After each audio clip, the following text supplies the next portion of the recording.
एक स्त्री ने ही दूसरी स्त्री को कर दिया गर्भवती। कैसे हुआ यह अलौकिक चमत्कार? दर्शक बंधु, आज का विषय इतना रहस्यमयी, इतना चौंकाने वाला है कि सुनते ही आप दांतों तले उंगलियां दबा लेंगे। क्या कभी आपने सोचा है, क्या ऐसा मुमकिन है कि एक स्त्री ही दूसरी स्त्री को गर्भवती कर दे? जी हां, आपने बिल्कुल सही सुना। आज हम आपको सुनाने जा रहे हैं एक ऐसी अकल्पनीय कथा जिसमें छिपा है धर्म, अध्यात्म और इतिहास का त्रिवेणी संगम। एक ऐसी कथा जो न सिर्फ आपकी सोच को झकझोर देगी, बल्कि आपके अंदर के सनातनी को फिर से जागृत कर देगी। यह कहानी कोई साधारण लोक कथा नहीं, बल्कि है विश्वास और आस्था की चरम सीमा। एक स्त्री के संसर्ग से दूसरी स्त्री को गर्भ ठहर गया, और उसी गर्भ से जन्मा एक ऐसा दिव्य पुत्र जिसका कार्य आज भी इस धरती पर लोगों के कल्याण का कारण बना हुआ है। अब आप सोचिए, वो कौन थी वो दो रानियां? क्या हुआ था उनके बीच? जो घटा ऐसा अलौकिक संयोग? कैसे जन्मा वो विलक्षण बालक? और कैसे उसने अपने तप और सेवा से रचा ऐसा इतिहास जिसे युगों तक याद रखा जाएगा? यह कथा सिर्फ आश्चर्य नहीं है, यह है सनातन परंपरा का वो गूढ़ रहस्य जो बताता है जब प्रभु की इच्छा होती है तो असंभव भी संभव हो जाता है। लेकिन ध्यान रहे, यदि आपने इस वीडियो को बीच में छोड़ दिया तो आप उस आध्यात्मिक सत्य को कभी नहीं समझ पाएंगे जो हजारों वर्षों से हमारी धार्मिक चेतना में छुपा है। इसीलिए निवेदन है, वीडियो को अंत तक ध्यानपूर्वक देखें। दर्शक बंधु, आपका समय नष्ट ना करते हुए कथा को आरंभ करते हैं।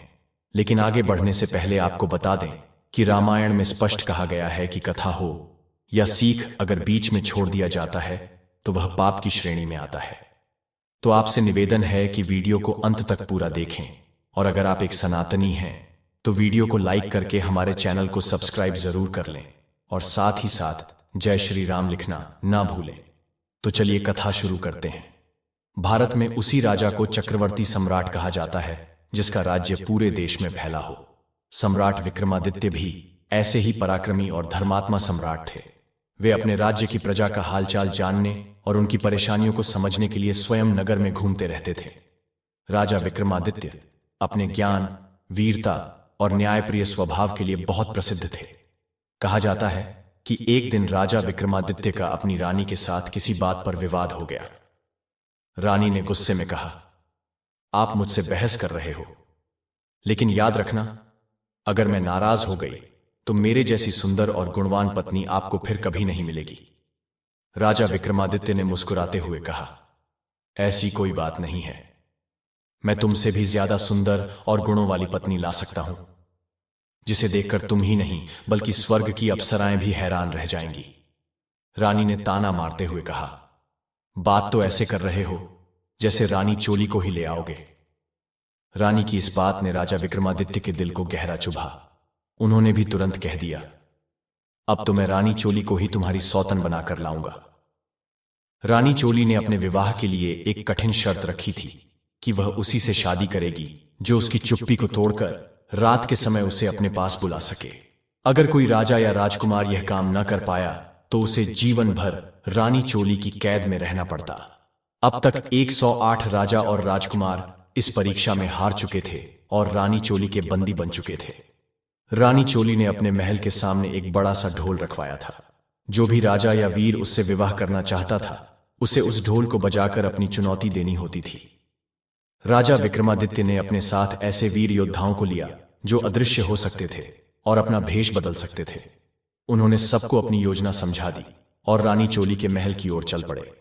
नगर में घुसने से पहले सभी योद्धा अदृश्य होकर राजा विक्रमादित्य के साथ आगे बढ़े। जब वे रानी चोली के महल के सामने पहुंचे, राजा विक्रमादित्य ने हिम्मत के साथ ढोल के पास रखा डंका उठाया और जोर से ढोल बजा दिया। राजा विक्रमादित्य ने अपने चारों अदृश्य वीरों के साथ रानी चोली के महल में प्रवेश किया। योजना के अनुसार चारों वीर अदृश्य रूप धारण कर सूक्ष्मता से एक पलंग के पाए के पास, एक मटके के पास, एक खिड़की के पास और एक रानी चोली के गले के हार के पास जाकर बैठ गए। राजा विक्रमादित्य स्वयं रानी चोली के सामने एक आसन पर विराजमान हो गए। राजा ने रानी चोली से बातचीत करने की कोशिश की, लेकिन रानी चोली तो जैसे पत्थर की मूर्ति बनकर बैठी रही। एक शब्द भी उनके मुख से न निकला। तब राजा विक्रमादित्य ने पलंग की ओर देखकर कहा, अरे भाई पलंग, रानी चोली तो कुछ बोलेगी नहीं, अब तू ही कुछ सुना दे जिससे रात का समय कट सके। तभी पलंग के पाए के पास छिपा वीर बोला, राजा विक्रमादित्य, आप भी कहां आकर फंस गए? लेकिन चिंता मत करो, समय काटने के लिए मैं आपको एक कहानी सुनाता हूं, आप बस ध्यान लगाकर सुनते रहना। पलंग कहानी सुनाने लगा और राजा विक्रमादित्य ओंकार का उच्चारण करते हुए ध्यान लगाकर सुनने लगे। कहानी इस प्रकार थी। अवंती नगर के राजा अवधेश सिंह के पुत्र चक्रधर और साहूकार के पुत्र शशिधर में बहुत गहरी मित्रता थी। दोनों ने एक दूसरे से वचन लिया था कि वे कभी भी एक दूसरे से अलग नहीं होंगे। इस कारण दोनों सदा साथ रहते। पढ़ाई, खेलकूद, भोजन, विश्राम सब कुछ एक साथ करते थे। उनका विवाह नहीं हुआ था। एक दिन साहूकार ने अपने पुत्र शशिधर से कहा, बेटा, अब तुम और तुम्हारी पत्नी रतन दोनों जवान हो गए हो। अब ज्यादा समय तक बहू का मायके में रहना ठीक नहीं है, इसीलिए अब अपनी ससुराल जाकर अपनी पत्नी को ले आओ। शशिधर ने विनम्रता से कहा, पिताजी, आपकी आज्ञा सिर माथे पर, लेकिन मैंने अपने मित्र राजकुमार चक्रधर से वादा किया है कि मैं उसके बिना अकेला कहीं नहीं जाऊंगा। साहूकार ने कहा, यदि ऐसा है तो अपने मित्र राजकुमार चक्रधर को भी साथ ले जाओ, लेकिन ध्यान रखना कि तुम्हारे ससुराल में उनकी सेवा और सत्कार उनकी प्रतिष्ठा के अनुरूप ही होना चाहिए। शशिधर ने अपने पिता की आज्ञा मान ली। राजकुमार चक्रधर ने भी अपने पिता से आज्ञा ली और अपने मित्र शशिधर के साथ यात्रा के लिए तैयार हो गए। अगले दिन सुबह सुबह दोनों ने यात्रा प्रारंभ कर दी। रास्ते में राजकुमार चक्रधर तो हंसी जाक करते हुए बड़े आनंद से चल रहे थे, लेकिन शशिधर के मन में चिंता घर की बैठी थी कि ना जाने उसके ससुराल वाले राजकुमार चक्रधर की प्रतिष्ठा के अनुसार उनका स्वागत सत्कार कर पाएंगे या नहीं। उसे डर था कि कहीं राजकुमार नाराज ना हो जाए। यात्रा करते करते वे काफी आगे बढ़ गए। रास्ते में एक देवी मां का मंदिर आया। उन्होंने सुना कि इस मंदिर में देवी मां के सामने जो भी मनोकामना की जाती है वह पूरी होती है। रोगी ठीक हो जाते हैं, विवाह में आ रही बाधाएं दूर हो जाती हैं। यह सुनकर दोनों मंदिर में देवी मां के दर्शन करने चले गए। शशिधर ने हाथ जोड़कर देवी मां से प्रार्थना की, हे मां, कृपा करके मेरे ससुराल में मेरे मित्र राजकुमार चक्रधर का ऐसा आदर सत्कार हो जो उनकी प्रतिष्ठा के अनुरूप हो। हे देवी मां, यदि मेरी यह मनोकामना पूरी हो गई तो लौटते समय मैं अपना सिर आपको समर्पित कर दूंगा। देवी मां से प्रार्थना करने के बाद दोनों मित्र फिर अपने मार्ग पर आगे बढ़ चले। कुछ ही समय बाद वे शशिधर के ससुराल पहुंच गए। शशिधर के ससुराल वाले बहुत बड़े साहूकार थे। पूरे नगर में उनकी कई दुकानें थीं। उनके अपने जहाज थे और उनका व्यापार देश विदेश तक फैला हुआ था। धन दौलत के साथ साथ वे बड़े ही उदार और संस्कारी लोग भी थे। उन्होंने अपने दामाद शशिधर और राजकुमार चक्रधर का ऐसा आदर सत्कार किया कि उसे देखकर न केवल शशिधर बल्कि राजकुमार चक्रधर भी आश्चर्य में पड़ गए। इतना प्रेमपूर्ण सत्कार उन्होंने भी अपने जीवन में कभी नहीं देखा था। शशिधर के ससुराल वालों ने दोनों मित्रों को 10 दिनों तक बड़े मान सम्मान के साथ अपने यहां रोका। रोज उनकी खूब सेवा करते और मनोहार कर उन्हें रखते। 10 दिन के बाद जब शशिधर ने बार बार आग्रह किया, तब उन्होंने पूरे आदर और स्नेह के साथ अपनी पुत्री रत्न को विदा कर दिया। जब लौटने का समय आया तो राजकुमार चक्रधर ने कहा, मैं भी तुम्हारे साथ वापस चल रहा हूं। उनकी बात सुनकर रतन भी बोली, हां, मैं भी चलती हूं। मैं भी देवी मां के दर्शन कर लूंगी और उनका आशीर्वाद लूंगी। तब शशिधर ने कहा, नहीं रतन, मैंने आते वक्त देवी मां से वचन लिया था कि मैं अकेले ही दर्शन करूंगा, इसलिए इस बार मैं अकेला ही मंदिर के भीतर जाऊंगा। उसकी बात सुनकर राजकुमार चक्रधर ने कहा, ठीक है मित्र, लेकिन जल्दी लौट आना। सहमति में सिर हिलाकर शशिधर मंदिर के भीतर चला गया। वहां पहुंचकर उसने अपना सिर काटकर देवी मां के चरणों में समर्पित कर दिया। बहुत देर तक जब शशिधर वापस नहीं आया तो राजकुमार चक्रधर को चिंता होने लगी। उसने रत्न से कहा, भाभी, बहुत समय हो गया है, मैं मंदिर में जाकर देखता हूं। इतना कहकर राजकुमार चक्रधर भी मंदिर के भीतर चला गया। मंदिर में जब उसने अपने प्रिय मित्र शशिधर का कटा हुआ सिर और धड़ देखा तो उसके होश उड़ गए। वो बिलखते हुए बोला, मित्र, यह तुमने क्या कर डाला? अब मैं तुम्हारे पिता और पत्नी को क्या जवाब दूंगा? हम दोनों ने वादा किया था कि जीवन भर साथ निभाएंगे, लेकिन तुमने यह वचन तोड़ दिया। लेकिन मैं अपना वचन नहीं तोड़ूंगा। मैं भी तुम्हारे साथ यही अपने प्राण त्याग दूंगा। ये कहकर उसने अपनी तलवार निकाली और अपना सिर भी काट लिया। उधर रतन रास्ते में खड़ी खड़ी इंतजार करते करते थक गई, तो वह भी मंदिर के भीतर चली गई। मंदिर के भीतर का दृश्य देखकर उसके पैरों तले जमीन खिसक गई। उसके पति और राजकुमार के कटे हुए सिर और धड़ वहां पड़े थे। यह देखकर वह जोर जोर से रोने लगी और बोली, अब मैं किस मुंह से अपने ससुराल लौटूंगी? लोग क्या कहेंगे? अब मेरे जीवन का कोई अर्थ नहीं बचा। यह कहकर उसने भी जमीन पर पड़ी तलवार को उठाया और अपना सिर काटने लगी। तभी देवी मां प्रकट हुई और उन्होंने रतन का हाथ पकड़ लिया। रतन ने भावुक होकर कहा, हे देवी मां, मेरे पति और उनके प्रिय मित्र की बलि तो आप ले ही चुकी हैं। आपने इन दोनों को अपने प्राण त्यागने से नहीं रोका, तो अब मुझे क्यों रोक रही हैं? आप मेरी भी बलि ले लीजिए। वैसे भी अपने पति के बिना मैं जीवित रहकर क्या करूंगी? देवी मां ने मुस्कुराते हुए कहा, बेटी, मैं तुम्हारे पति की भक्ति, राजकुमार चक्रधर की मित्रता और तुम्हारी अपने पति के प्रति निष्ठा और प्रेम से बहुत प्रसन्न हूं। इसलिए मैं तुम्हारे पति और राजकुमार चक्रधर दोनों को जीवन दान देना चाहती हूं। तुम ऐसा करो, दोनों के सिर उनके अपने धड़ पर रख दो, मैं उन्हें पुनर्जीवित कर दूंगी। रतन ने जल्दी जल्दी दोनों के सिर उठाए और उनके धड़ पर रख दिए। देवी मां ने अपना हाथ उठाकर एक दिव्य प्रकाश की किरण छोड़ी और दोनों जीवित हो उठे। उन्हें जीवन दान देने के बाद देवी मां अंतर्ध्य हो गई। लेकिन इस जल्दी में रतन से एक गलती हो गई। उसने शशिधर का सिर राजकुमार चक्रधर के धड़ पर रख दिया और चक्रधर का सिर शशिधर के धड़ पर रख दिया। अब दोनों सोच में पड़ गए कि रतन किसकी पत्नी है। तभी रानी चोली ने पहली बार अपनी चुप्पी तोड़ी और बोली, राजन, मैंने आपके न्याय की बहुत प्रशंसा सुनी थी। अब आप ही निर्णय करिए कि रतन किसकी पत्नी मानी जाएगी। यह सुनकर रानी चोली भी चौंक गई और गुस्से से राजा विक्रमादित्य की ओर देखते हुए बोली, राजन, यह क्या न्याय है आपका? मैंने तो आपके न्याय की बड़ी प्रशंसा सुनी थी, लेकिन आप तो यह छोटा सा न्याय भी नहीं कर पाए। रतन शशिधर की ही पत्नी है, क्योंकि सिर के बिना धड़ का कोई मूल्य नहीं होता। इंसान की असली पहचान उसका सिर ही होता है, धड़ नहीं। रानी चोली की यह बात सुनकर राजा विक्रमादित्य मुस्कुराए और बोले, आपने बिल्कुल सही कहा है, रतन सिर वाले की ही पत्नी होगी। फिर राजा ने डोली से कहा, डोली, अब एक बार ढोल पर डंका बजा दो। डोली ने भी ढोल पर जोर से डंका बजा दिया, लेकिन अभी भी रात के 3 प्रहर बाकी थे ताकि समय और कट सके। तभी मटके ने कहा, मैं भी समय बिताने के लिए आपको एक कथा सुनाता हूं, आप बस हुंकार देते रहना। मटके ने कहानी शुरू कर दी और राजा विक्रमादित्य ध्यान लगाकर सुनने लगे।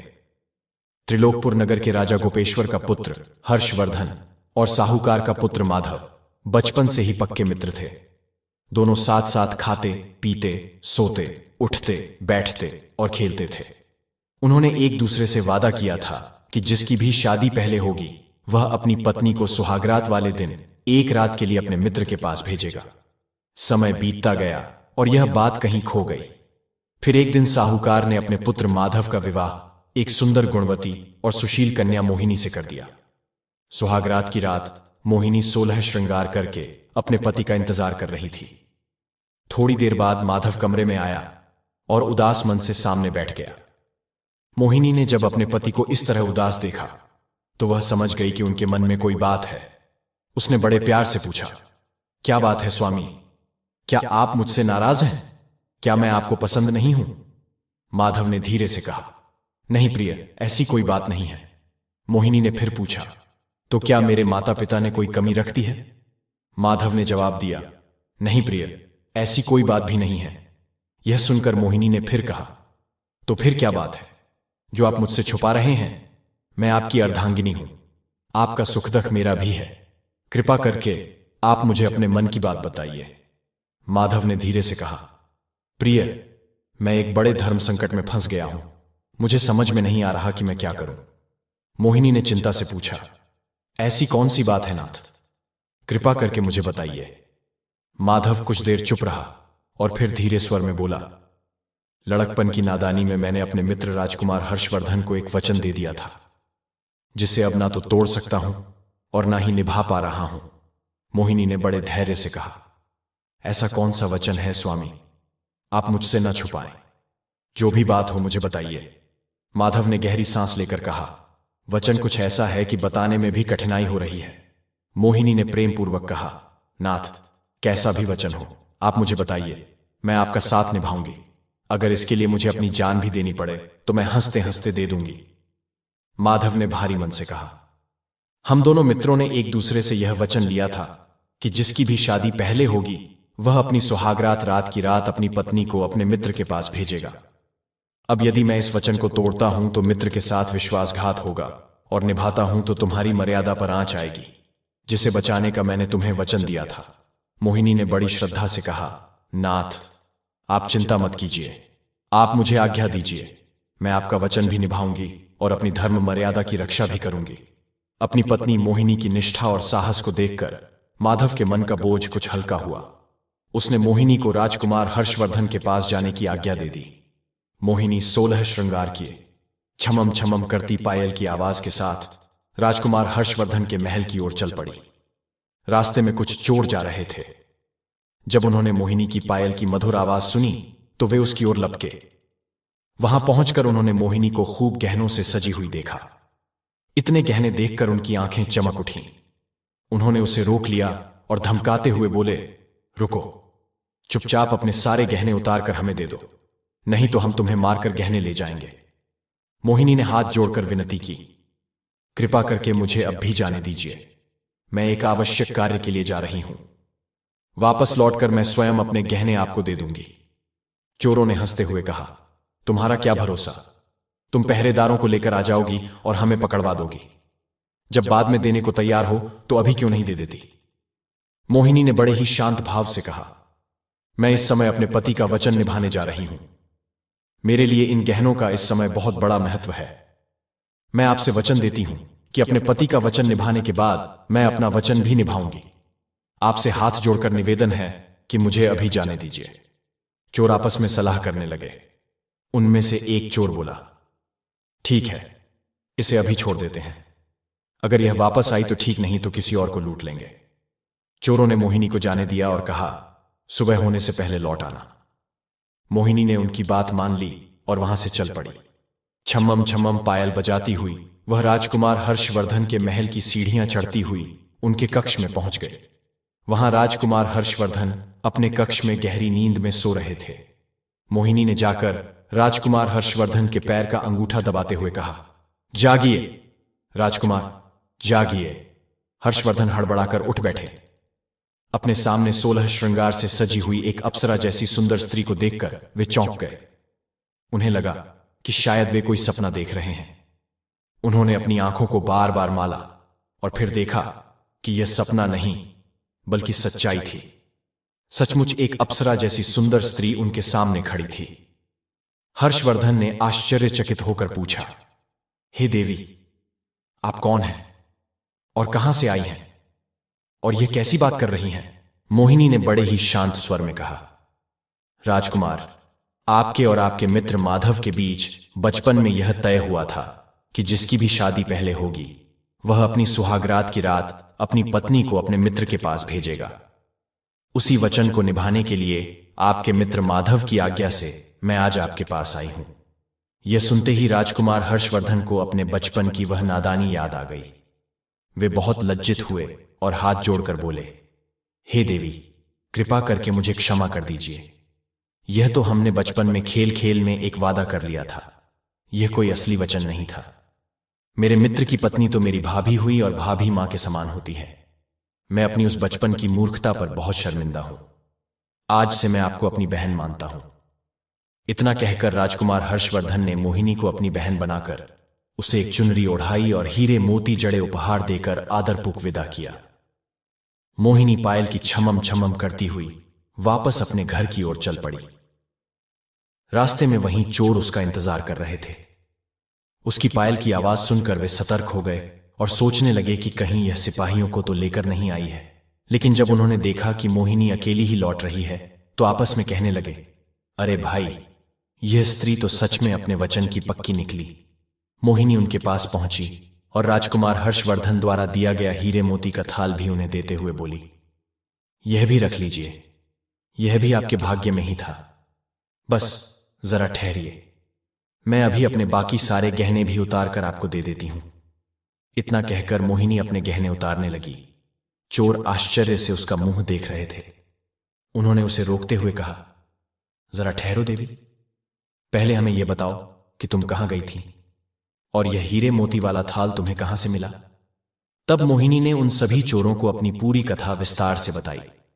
सारी बात सुनने के बाद चोरों ने हाथ जोड़कर कहा, हे देवी, आप धन्य हैं जो अपनी जान की परवाह किए बिना अपने पति के नादानी में दिए हुए वचन को निभाने चली गई। और वह राजकुमार भी धन्य है जिसने आपकी मर्यादा की रक्षा करते हुए आपको बहन बना लिया। आप जैसी धर्मपरायण, पतिव्रता और चरित्रवान स्त्री को हम भी अपनी बहन मानना चाहते हैं। क्या आप हमें यह सौभाग्य देंगी कि हम जैसे पापियों को अपना भाई बना लें। इतना कहकर उन्होंने अपने पास का सारा लूटा हुआ धन भी सम्मानपूर्वक मोहिनी को लौटा दिया और उसे सुरक्षित उसके घर तक पहुंचाया। कहानी पूरी कर मटके के पास छिपे वीर ने राजा विक्रमादित्य से पूछा, राजा विक्रमादित्य, आप तो अपने न्याय के लिए प्रसिद्ध हैं। आप ही बताइए कि इसमें किसका भल मनसाहत और त्याग सबसे बड़ा था, राजकुमार हर्षवर्धन का या उन चोरों का। राजा विक्रमादित्य ने मुस्कुराते हुए कहा, यह तो बिल्कुल स्पष्ट है कि राजकुमार हर्षवर्धन का भल मनसाहत और त्याग सबसे बड़ा था। वह चाहता तो मोहिनी को अपने अधिकार में ले सकता था, लेकिन उसने ऐसा नहीं किया, बल्कि उसकी मर्यादा की रक्षा करते हुए उसे अपनी बहन बना लिया और सम्मानपूर्वक विदा किया। राजा विक्रमादित्य की बात सुनकर रानी चोली गुस्से से भर गई और वह राजा विक्रमादित्य से बोली, राजन, आप राजकुमार हर्षवर्धन की बात करते हो, लेकिन वह तो मोहिनी को अपनी बहन बनाकर अपनी संपत्ति का एक हिस्सा देकर विदा कर दिया। लेकिन चोरों ने तो न केवल उसके गहनों और हीरों को लूटा, बल्कि उसे अपनी बहन बनाकर अपनी सारी संपत्ति जो उनके पास थी उसे दे डाली। फिर उन्होंने उसे सुरक्षित उसके घर तक भी पहुंचाया।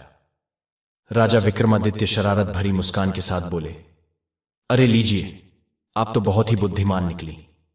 आपने तो सचमुच चोरों की भल मनसाहत को सही माना है। मैं भी आपके न्याय से पूरी तरह सहमत हूं। रानी चोली ने फिर से कुछ कहा तो राजा विक्रमादित्य ने हंसी में कहा, अब तो आप दोनों की भल मनसाहत का फैसला हो गया। फिर राजा ने डोली से कहा, बाजरे डोली, अब एक बार फिर ढोल बजा दो। डोली ने ढोल पर जोर से 2 डंका बजाए। ढोल की आवाज गूंज उठी, दम दम दम। अब रानी चोली फिर से शांत हो गई और पत्थर की मूर्ति की तरह बैठ गई। फिर राजा विक्रमादित्य ने खिड़की की ओर देखते हुए कहा, अब रानी चोली तो शांत हो गई, अब बिना बोले रात कैसे कटेगी। अब तो तुम ही कुछ बोलो, कोई राज खोलो। खिड़की के पास बैठे वीर ने कहा, ठीक है राजा विक्रमादित्य, आपका आदेश सर माथे पर। अब समय बिताने के लिए मैं भी आपको एक कहानी सुनाता हूं, आप बस ध्यान से सुनते रहना। वीर ने कहानी शुरू की और राजा विक्रमादित्य ध्यान से सुनने लगे। बहुत समय पहले की बात है। केशवगढ़ में एक ब्राह्मण काशीनाथ और एक साहूकार बंसीधर रहते थे।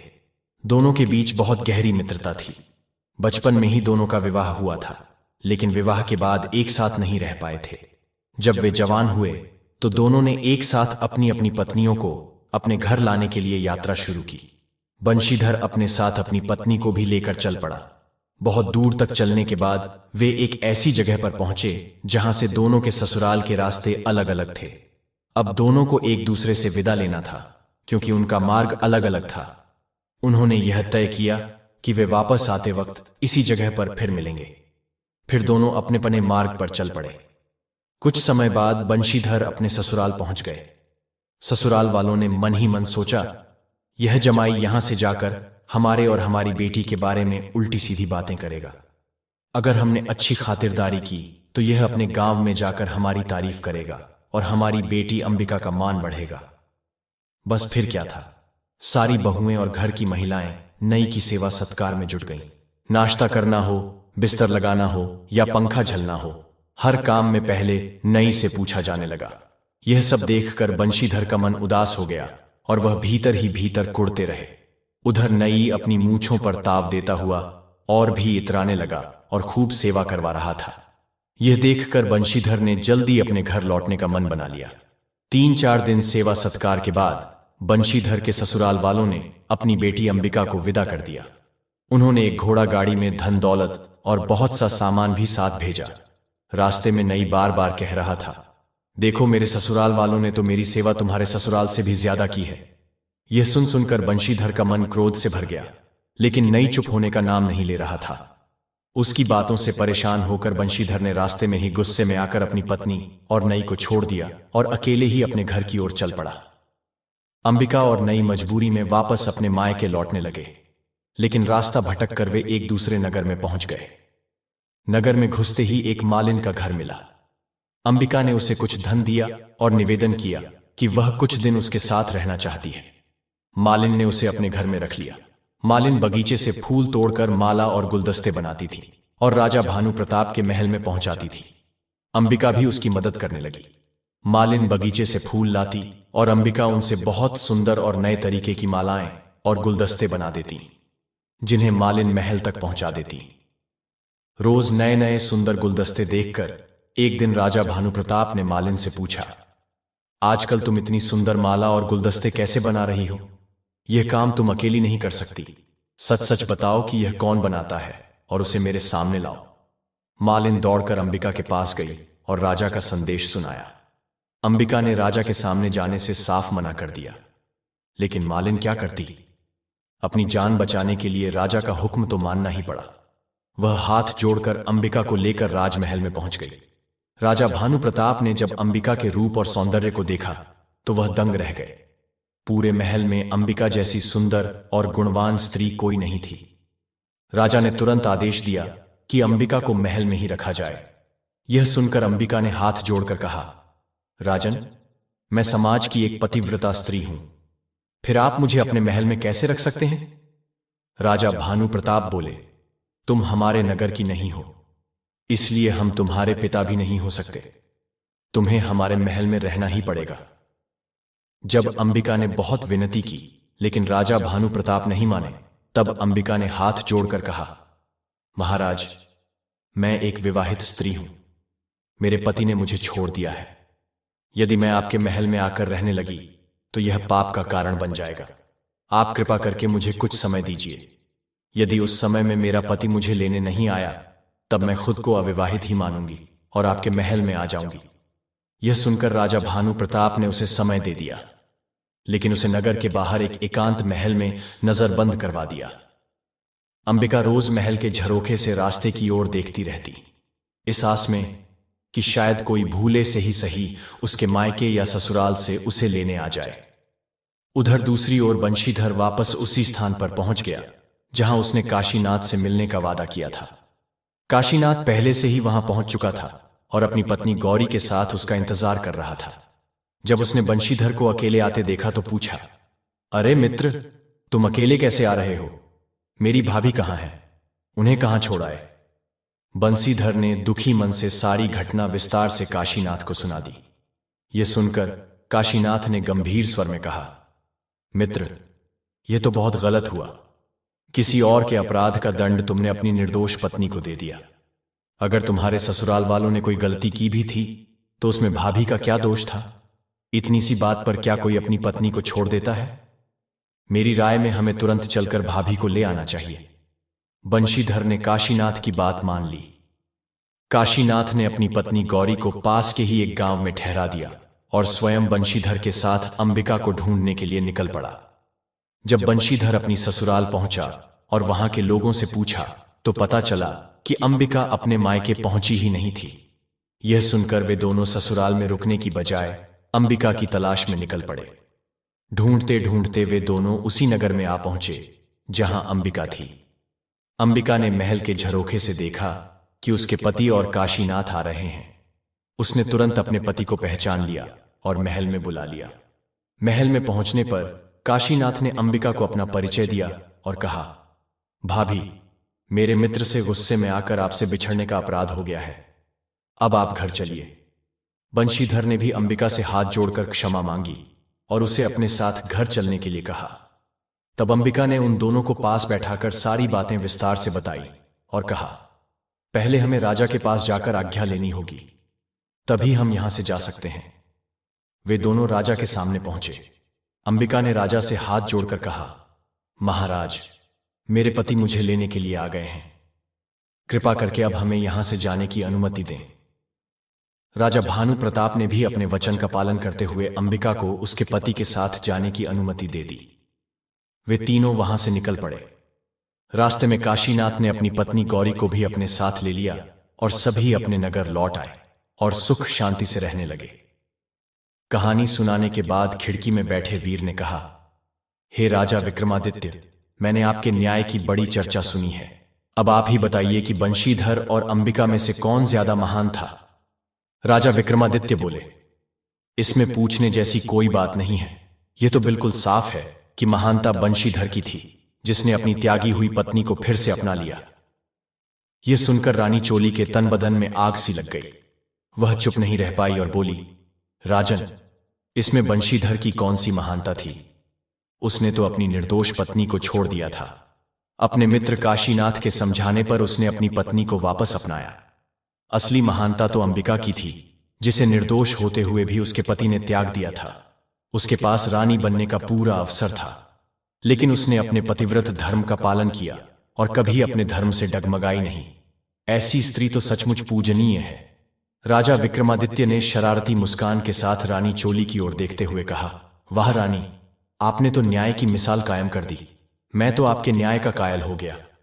रानी चोली तीसरी बार बोल चुकी थी, इसलिए राजा विक्रमादित्य ने डोली से कहा, बाजरे डोली 3 बार ढोल बजा दे। जो बोली उसने 3 बार ढोल बजाया। डोली ने ढोल पर 3 डंका बजा दिए और ढोल गूंज उठा। धाम धाम धाम। राजा विक्रमादित्य मुस्कुराते हुए रानी की ओर देखने लगे। रानी ने मन में निश्चय कर लिया कि अब चाहे कुछ भी हो जाए, वह राजा विक्रमादित्य के सामने नहीं बोलेगी। तब राजा विक्रमादित्य ने रानी की मुरली के गले में पड़े हार की ओर देखते हुए कहा, अरे भाई हार, रात के 3 पहर तो मजे से कट गए। अब तो बस एक ही पहर बचा है। अब तू ही कुछ बोल, तू ही कुछ बात कर, जिससे यह प्रहर भी आसानी से बीत जाए। हार के पास बैठे चौथे वीर ने कहा, ठीक है राजन, मैं भी आपको एक कथा सुनाता हूं, आप बस ओंकार देते रहिए। हार के पास बैठे चौथे वीर ने अपनी कहानी शुरू की और राजा विक्रमादित्य ध्यान लगाकर ओंकार देने लगे। एक नगर में एक ब्राह्मण सच्चिदानंद, एक सुंदर पन्नामल, एक दर्जी राम भरोसे और एक हाथी गोपीनाथ रहते थे। चारों बहुत अच्छे मित्र थे। एक दिन उन्होंने आपस में सलाह की कि धन कमाने के लिए किसी दूसरे नगर में चलना चाहिए। यह सोचकर चारों मित्र अगली सुबह सूरज निकलने से पहले ही अपने अपने औजार लेकर कमाने के लिए दूसरे नगर की ओर निकल पड़े। पूरे दिन चलने के बाद वे एक जंगल में पहुंचे। वहां पहुंचकर उन्होंने रात वहीं रुकने का निश्चय किया और अपना डेरा डाल लिया। भोजन पानी करने के बाद चारों ने आपस में सलाह की कि अगर हम सब सो गए तो कोई हमारा सामान चुरा सकता है, इसलिए एक एक करके हर पहर पहरेदारी करनी चाहिए। सबसे पहले पहरेदारी की बारी आई खाती गोपीनाथ की। वह पहरा देने लगा। बाकी तीनों मित्र गहरी नींद में सो गए। पूरे दिन की थकावट के कारण गोपीनाथ को भी नींद आने लगी। उसने पानी से अपना मुंह धोया, आंखों पर पानी के छींटे मारे, लेकिन फिर भी नींद नहीं गई। उसने इधर उधर देखा तो उसे एक बड़ा लकड़ी का लट्ठा दिखाई दिया।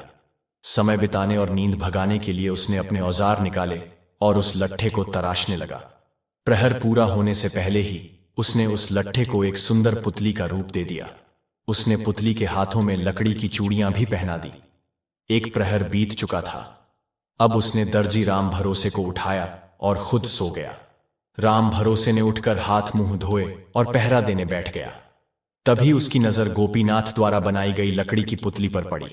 उसने अपने औजार और धागे निकाले और सुंदर कपड़े सिलकर पुतली को पहना दिए। इस तरह दूसरा प्रहर भी पूरा हो गया। अब उसने सुंदर पन्नामल को उठाया और खुद सो गया। पन्नामल ने उठकर हाथ मुंह धोए और पहरा देने लगा। उसकी नजर भी पुतली पर पड़ी। उसने अपने औजार निकाले और पुतली के लिए सुंदर सुंदर गहने बनाने लगा। तीसरे प्रहर के अंत तक उसने पुतली को गहनों से सजा दिया। अब चौथे प्रहर की बारी थी ब्राह्मण सच्चिदानंद की। पन्नामल ने उसे उठा दिया और खुद सो गया। सच्चिदानंद ने भी हाथ मुंह धोए और पहरा देने बैठ गया। उसकी नजर भी उस सुंदर सजी हुई पुतली पर पड़ी। उसने पुतली को अपने सामने रखा और मंत्र पढ़ने लगा। मंत्रों की शक्ति से पुतली में प्राण आ गए और वह एक सुंदर नवयुवती बन गई।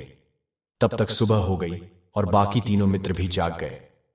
सुबह उठकर उन्होंने उस सुंदर युवती को देखकर चकित होकर पूछा, मित्र, यह सुंदर स्त्री कौन है और कहां से आई? सच्चिदानंद ने कहा, मुझे यहां एक सजी हुई पुतली मिली थी।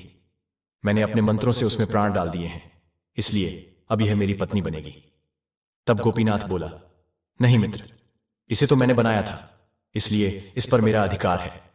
यह मेरी पत्नी होगी। राम भरोसे भी बोला, मैंने इसके लिए सुंदर कपड़े सिलकर पहनाए हैं, इसलिए यह मेरी पत्नी होगी।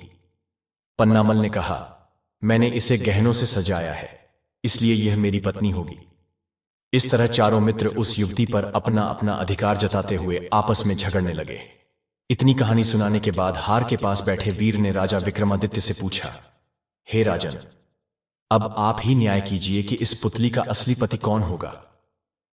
राजा विक्रमादित्य ने मुस्कुराते हुए कहा, अरे रानी चोली, इस बार कुछ नहीं बोली। लगता है कि मैंने सही न्याय किया है। तभी रानी चोली भी चुप ना रह सकी और बोली, राजन, आप तो न्यायप्रिय बनते हो, लेकिन यह तो बिल्कुल धर्म के विरुद्ध न्याय किया है। सच्चिदानंद ने उसे पुतली में प्राण डाले हैं, इसका मतलब है कि उसने उसे जन्म दिया है, वह उसका पिता हुआ। कोई पिता अपनी पुत्री से विवाह कैसे कर सकता है? असली अधिकार तो उसका है जिसने उसे चूड़ियां पहनाई हैं।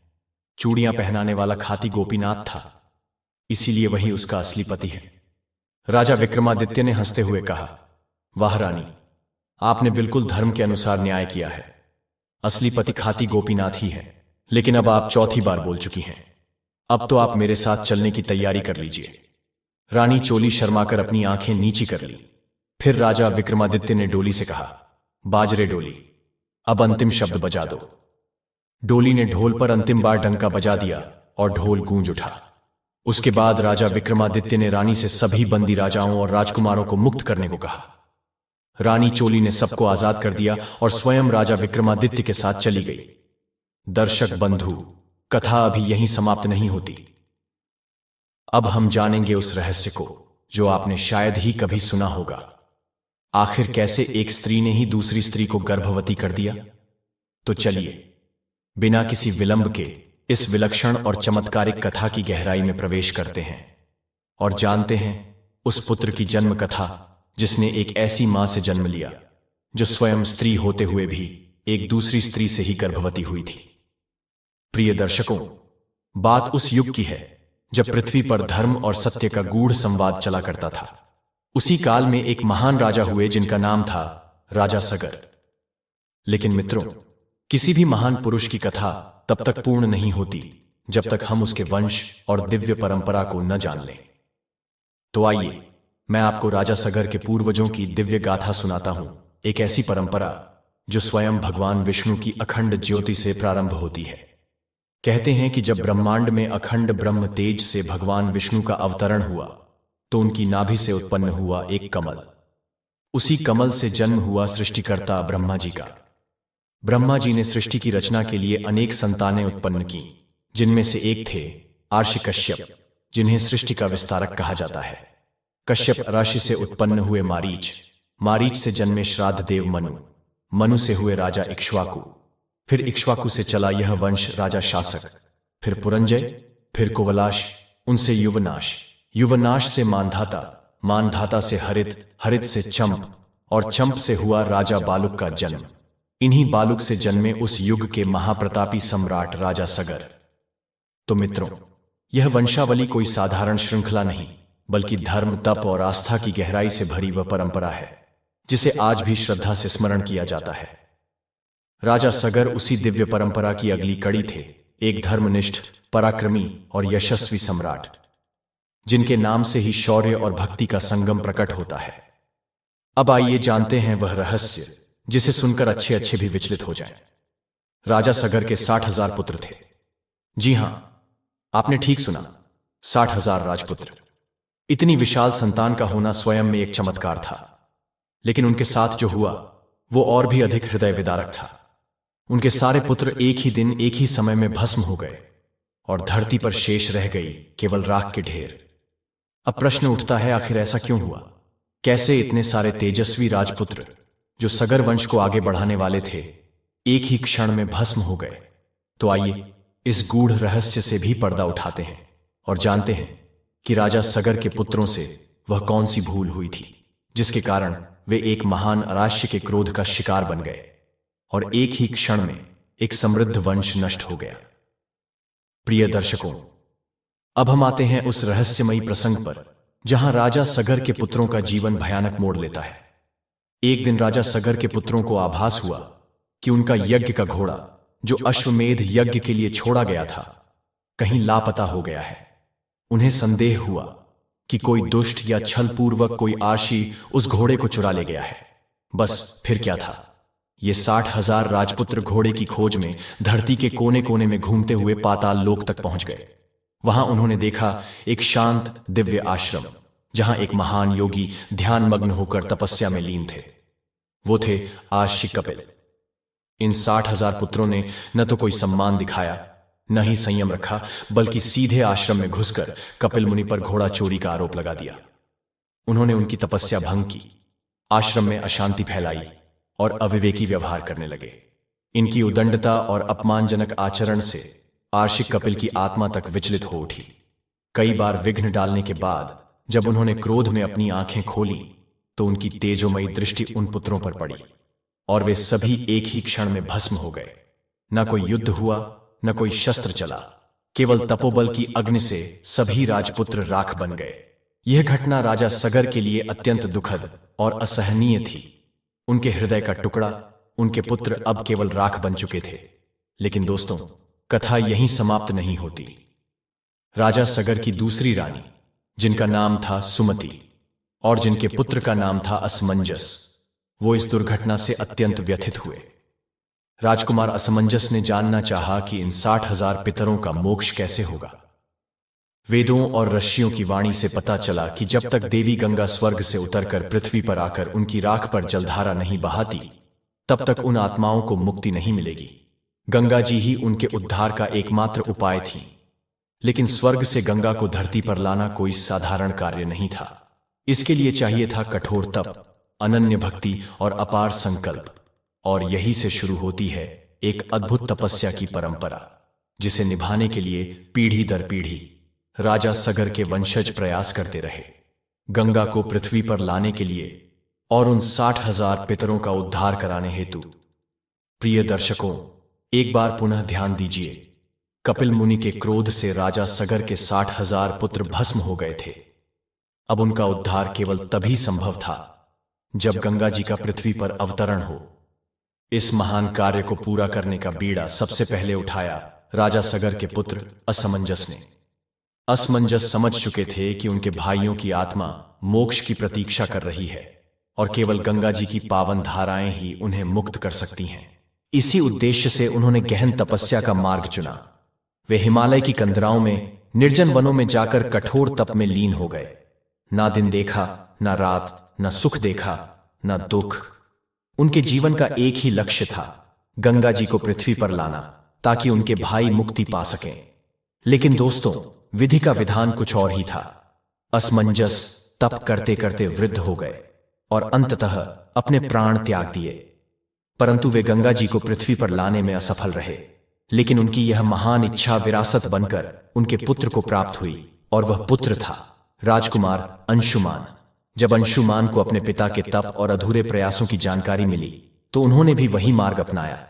अपने पिता की अनंत तपस्या और अधूरी आकांक्षा को पूरा करने के लिए अंशुमान भी वन में चले गए और गंगा अवतरण के लिए कठिन साधना शुरू की।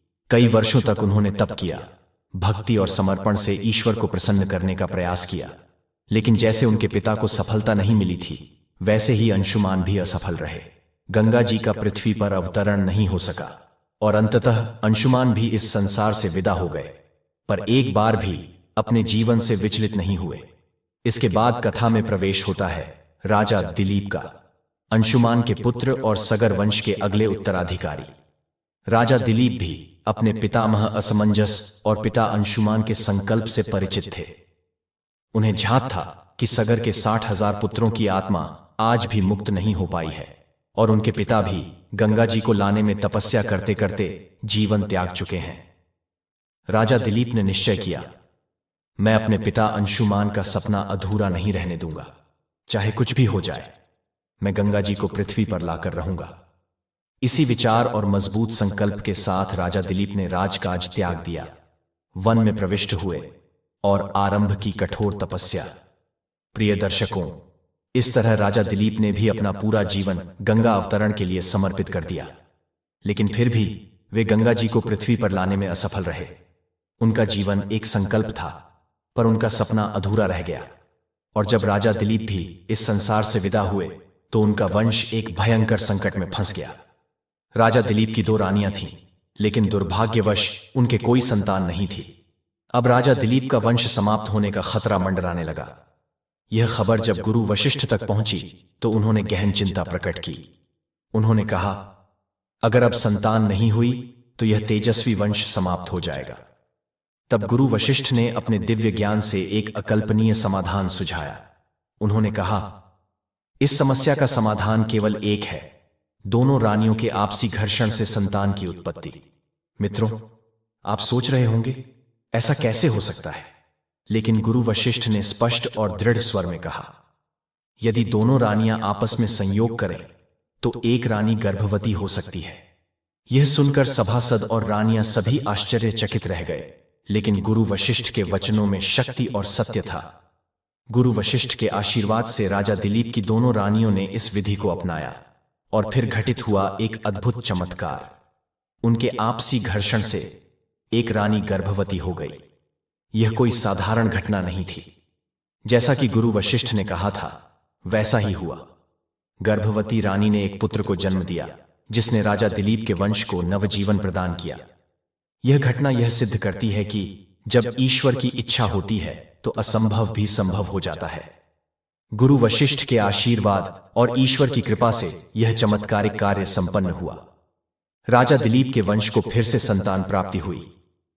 प्रिय दर्शकों, कभी कभी जीवन में ऐसी घटनाएं घटती हैं जिन्हें समझना मनुष्य के लिए असंभव होता है।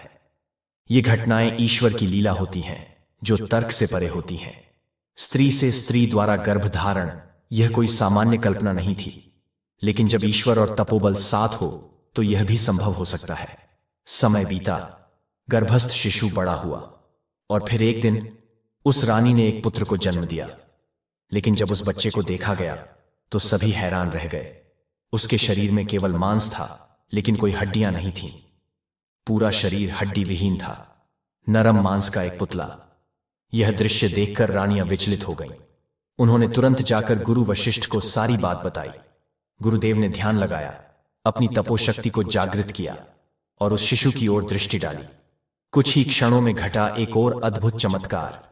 गुरु वशिष्ठ की कृपा और तपोबल से उस शिशु के शरीर में हड्डियों का निर्माण हो गया। अब वह बच्चा एक पूर्ण मानव रूप में आ गया था और फिर उसका नाम रखा गया भागीरथ। अब आप सोच रहे होंगे यह नाम क्यों रखा गया? तो मित्रों, ध्यान दें, भागीरथ यानी 2 भागों से उत्पन्न, 2 रानियों के संसर्ग से जन्मा यह बालक कहलाया भागीरथ। प्रिय दर्शकों, ईश्वर की अनंत लीला और गुरु वशिष्ठ की तपोशक्ति से यह संभव हो सका कि इस पृथ्वी को ऐसा पुत्र प्राप्त हुआ जिसका कार्य आगे चलकर इतिहास और धर्म में अमर हो गया। समय बीतता गया और वह चमत्कारी बालक भागीरथ धीरे धीरे युवावस्था में प्रवेश करता है। एक दिन जब वह अपने पूर्वजों के इतिहास के बारे में सुनता है तो उसका हृदय पीड़ा और कर्तव्य बोध से भर उठता है। उसे झात होता है कि उसके पूर्वज अर्थात राजा सगर के 60,000 पुत्र कपिल मुनि के क्रोध से भस्म होकर राख के ढेर बन चुके हैं और उनकी आत्माएं आज भी मोक्ष की प्रतीक्षा कर रही हैं। उसे यह भी पता चलता है कि उनके उद्धार के लिए उसके पितामह असमंजस, पिता अंशुमान और स्वयं राजा दिलीप ने कठोर तप किया था, पर कोई भी गंगा जी को पृथ्वी पर लाने में सफल नहीं हो सका। भागीरथ की आंखों में जल भर आता है। वह मन ही मन प्रण करता है, चाहे कुछ भी हो जाए, चाहे मेरे प्राण ही क्यों न चले जाएं, मैं अपने पूर्वजों का यह सपना जरूर पूरा करूंगा।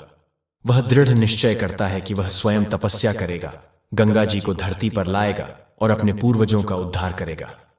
साथ ही वह यह भी सोचता है कि दुनिया के पापियों को भी मोक्ष का मार्ग मिलेगा। यही संकल्प लेकर भागीरथ वन की ओर निकल पड़ता है।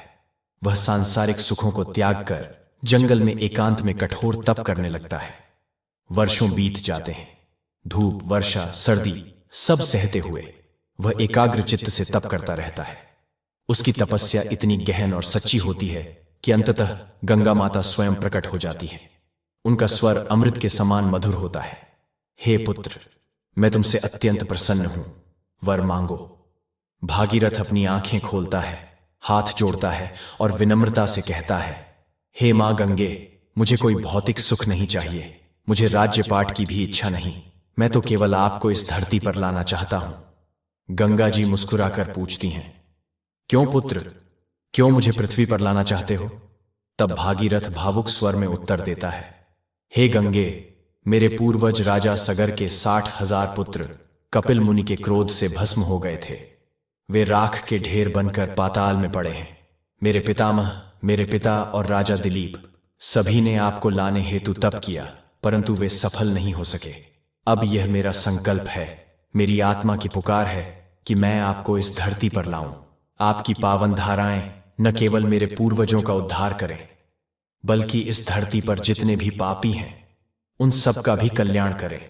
गंगा माता कहती हैं, हे भागीरथ, तुमने महान तप किया है, मैं तुमसे प्रसन्न हूं और तुम्हारे साथ चलने को तैयार हूं। लेकिन फिर वह एक गूढ़ बात कहती हैं, जब मैं स्वर्ग से पृथ्वी पर उतरूंगी तो मेरे प्रवाह को कौन संभालेगा? मेरा प्रवाह इतना तीव्र और प्रचंड होगा कि यदि कोई मुझे न रोके तो मैं सीधे पाताल लोक तक चली जाऊंगी। ऐसी स्थिति में तुम्हारे पूर्वजों का उद्धार भी नहीं हो सकेगा। भागीरथ चिंतित हो जाते हैं, सोच में डूब जाते हैं। फिर वे कहते हैं, हे मां, मुझे मार्ग बताइए, आपके वेग को कौन रोक सकता है? गंगा जी मुस्कुराकर उत्तर देती हैं, तुम भगवान शंकर की तपस्या करो, केवल वही हैं जो मेरे वेग को सहन कर सकते हैं। यदि वे प्रसन्न होकर अपनी जटाओं में मुझे स्थान देंगे, तभी मैं धीरे धीरे पृथ्वी पर उतर सकूंगी। तब भागीरथ फिर से वन की ओर निकल पड़ते हैं। अब की बार तपस्या होती है भगवान महादेव के लिए। वर्षों तक कठोर तप, व्रत, ध्यान, संकल्प और अंततः भगवान शिव प्रसन्न होते हैं। वे भागीरथ के सामने प्रकट होते हैं। भागीरथ उनके चरणों में झुक जाते हैं, हाथ जोड़कर विनती करते हैं, हे प्रभु, गंगा माता पृथ्वी पर उतरने को तैयार हैं, लेकिन उनका वेग अत्यंत प्रचंड है। केवल आप ही हैं जो उसे रोक सकते हैं। भगवान शिव मुस्कुराते हैं और कहते हैं, हे भागीरथ, कह दो गंगा से कि वह मेरी जटाओं में उतर आए, मैं उसके प्रवाह को अपनी जटाओं में समाहित कर लूंगा। भागीरथ गंगा माता के पास जाकर यह संदेश देते हैं। गंगा जी सहमति देती हैं और फिर घटित होता है वह ऐतिहासिक और अद्भुत दृश्य। माता गंगा स्वर्ग से उतरती हैं और सीधे भगवान शिव की जटाओं में समा जाती हैं। शिव जी अपनी जटाएं हिलाते हैं और गंगा जी की एक पतली पवित्र धारा धीरे धीरे पृथ्वी पर प्रवाहित होती है। भागीरथ आगे आगे चलते हैं और गंगा माता उनके पीछे पीछे बहती हैं। लेकिन यह यात्रा इतनी सरल नहीं होती। गंगा जी का प्रवाह जब धरती पर आता है तो रास्ते में एक स्थान पड़ता है जहां महर्षि जनहू की कुटिया थी। गंगा जी का वेग इतना तीव्र था कि वह जनहू आर्षि की कुटिया को बहा ले गई। यह देखकर महर्षि जनहू क्रोधित हो उठे। उन्होंने उसी क्षण अपनी तपोशक्ति से गंगा जी को पी लिया। जी हां, गंगा जी को पी लिया। भागीरथ स्तब्ध रह जाते हैं, उनकी आंखों से आंसू बहने लगते हैं। वह दौड़ते हुए जनहू ऋषि के पास पहुंचते हैं और करुण स्वर में प्रार्थना करते हैं, हे महर्षि, बड़ी कठिनाई से वर्षों की तपस्या के बाद मैं माता गंगा को पृथ्वी पर लाया हूं। मेरे पूर्वज राजा सगर के 60,000 पुत्र भस्म होकर पड़े हैं। उनका उद्धार केवल गंगा जी से ही संभव है। हे अर्षश्रेष्ठ, मुझ पर कृपा कीजिए, माता गंगा को मुक्त कर दीजिए। प्रिय दर्शकों, राजा भागीरथ की विनम्र प्रार्थना और करुण पुकार से महर्षि जनहू का हृदय पिघल जाता है। वे गंगा जी को अपनी जीभ के माध्यम से पुनः प्रकट कर देते हैं और यहीं से गंगा जी को एक नया नाम मिलता है, जाह्नवी, अर्थात जनहू आर्षि की पुत्री समान। यह नाम उन्हें आदर और सम्मान स्वरूप मिला और तभी से वे जाह्नवी भी कहलाने लगी। अब गंगा जी एक बार फिर से भागीरथ के पीछे पीछे चलने लगी। भागीरथ आगे आगे रास्ता दिखा रहे थे और माता गंगा उनके पीछे अपनी पावन धाराओं से पृथ्वी को शुद्ध और पवित्र करती हुई बह रही थी। जब वे हरिद्वार के समीप पहुंचे तब वहां एक विशेष स्थान आया जहां सप्त अर्षियों के आश्रम स्थित थे। उनकी कुटियां, तपस्थलियां और वे महान तपस्वी वहां साधना कर रहे थे। गंगा जी ने यह देखा कि उनका तीव्र प्रवाह इन अर्शियों की साधना में विघ्न डाल सकता है। तभी उन्होंने एक अद्भुत कार्य किया। अपने स्वरूप को 7 धाराओं में विभाजित कर लिया, ताकि कोई भी कुटिया बह न जाए और किसी भी तपस्या में विघ्न न आए। इसी कारण से आज भी हरिद्वार में गंगा जी 7 धाराओं में बहती दिखाई देती हैं। यदि आप कभी वहां गए हो तो आपने देखा होगा कि गंगा जी कई धाराओं में विभक्त होकर बहती हैं। वह उसी दिव्य क्षण की याद दिलाती है जब गंगा जी ने संयम, करुणा और मर्यादा का अद्भुत उदाहरण प्रस्तुत किया था। इसके पश्चात गंगा जी और भागीरथ अपनी लंबी यात्रा पर आगे बढ़ते हैं। सैकड़ों कोसों की यात्रा करते हुए वे पहुंचते हैं प्रयागराज। यह वही पावन स्थान है जहां 3 नदियों का संगम होता है, गंगा, यमुना और अदृश्य सरस्वती। जैसे ही गंगा जी वहां पहुंचती हैं, उधर से यमुना जी भी बहती हुई संगम स्थल पर आती हैं। गंगा जी वहां कुछ क्षण के लिए ठहर जाती हैं और यमुना जी से कहती हैं, हे बहन, आप पहले जाइए, मैं आपके पीछे चलूंगी। अब यहां एक अत्यंत भावपूर्ण रहस्य छिपा है। कहा जाता है कि यमुना जी भगवान श्री कृष्ण की पत्नी मानी जाती हैं, एक रानी, जबकि गंगा जी को दासी के रूप में वर्णित किया गया है। अब प्रश्न उठता है, गंगा जी दासी कैसे? तो इसका उत्तर हमें मिलता है भगवान विष्णु के वामन अवतार की कथा में। जब वामन भगवान ने राजा बलि से 3 पग भूमि मांगी, तो पहले पग में उन्होंने पाताल लोक, दूसरे पग में स्वर्ग लोक और आकाश को नापा। तीसरा पग रखने को कोई स्थान नहीं बचा। जब उनका पग ब्रह्मांड के पार पहुंचा तो वहां एक विराट ऊर्जा विस्फोट हुआ। ब्रह्मांड फट गया और उसमें से एक दिव्य जल निकला। यह वही जल था जो भगवान के अंगूठे को धोता हुआ नीचे गिरने वाला था। ब्रह्मा जी ने यह दृश्य देखा और सोचा कि यदि यह जल पृथ्वी पर गिर गया तो सारा संसार डूब जाएगा। उन्होंने तत्काल अपने कमंडल में उस जल को भर लिया और उसी कमंडल से ही गंगा जी प्रकट हुई। इसलिए कहा जाता है, गंगा जी कोई सामान्य नदी नहीं है, वह स्वयं भगवान विष्णु के चरणों का अमृत चरणोदक है। जिस जल से भगवान के चरण धोए गए, वही जल गंगा के रूप में इस धरती पर आया।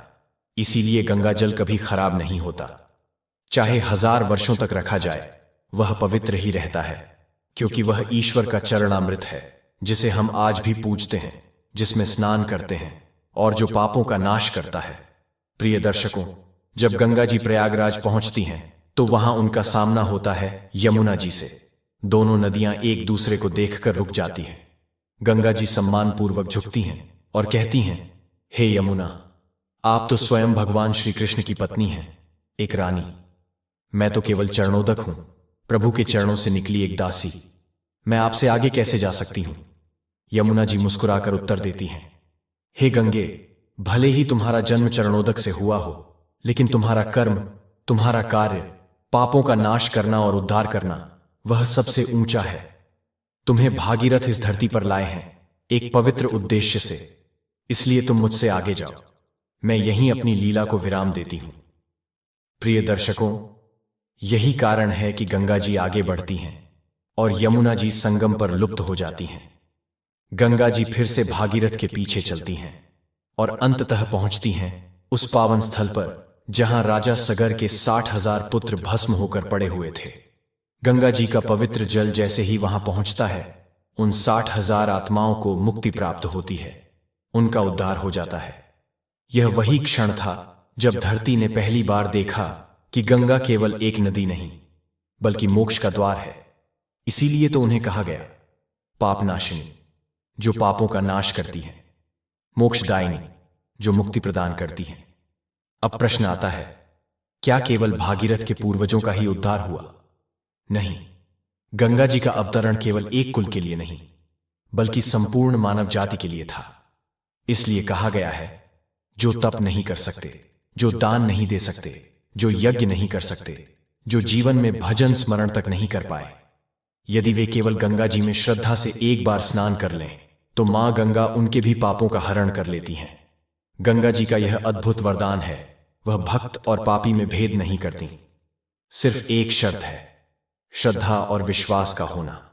तो दोस्तों, अब तो आप जान ही गए होंगे कि वो कौन सी 2 रानियां थीं जिनके घर्षण और संसर्ग से एक अद्भुत बालक ने जन्म लिया, जिसका नाम पड़ा भागीरथ।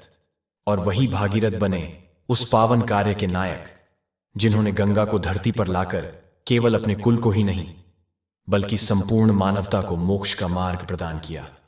उम्मीद है कि आज की यह अद्भुत और दिव्य कथा आपके हृदय को अवश्य छू गई होगी। यदि आपको यह कथा पसंद आई हो तो कृपया इस वीडियो को प्रेम पूर्वक लाइक करें, शेयर करें और हमारे चैनल को सब्सक्राइब करना ना भूलें। धन्यवाद। जय श्री राम।